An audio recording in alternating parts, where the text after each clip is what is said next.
आखाती देशामध्ये सुरू असलेल्या युद्धामुळे गॅस सिलेंडरचा तुटवडा जो आहे तर तो जाणवू लागलेला आहे।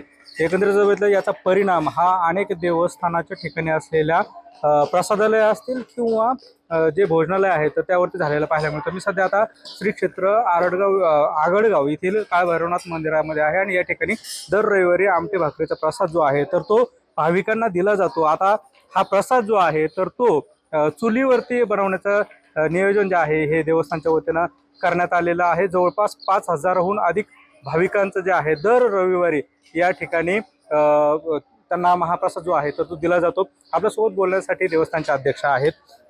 गॅस सिलेंडरचा तुटवडा आहे, आता चुलीवरती आपण स्वयंपाक करतात, कसं नियोजन केलं नेमकं? मग असं वाटलं होतं की आम्हाला देवस्थान असल्यामुळे गॅस मिळतील, परंतु जेव्हा आम्ही विचारणा केली तेव्हा त्या ठिकाणी थोडंसं आडकाठी म्हणजे त्या ठिकाणी आपलं अडचणी।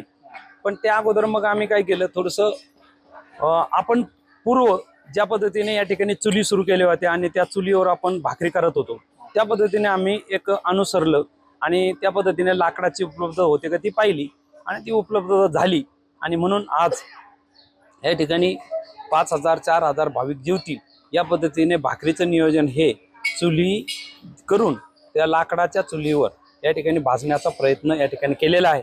पुढेही असाच प्रयत्न करावा लागला तर त्याच्यावर विचार करू। साधारणतः किती लाकूड यासाठी आले? भाविकांकडूनच मिळाले असं नाही?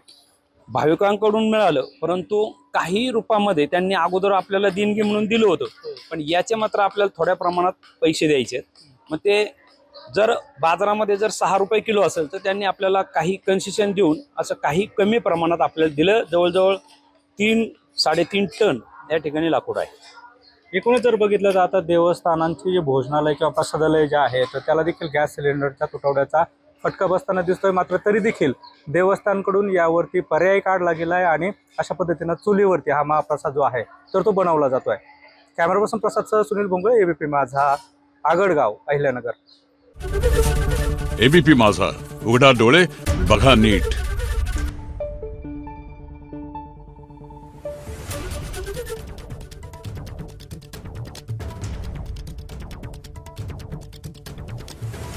Thank you.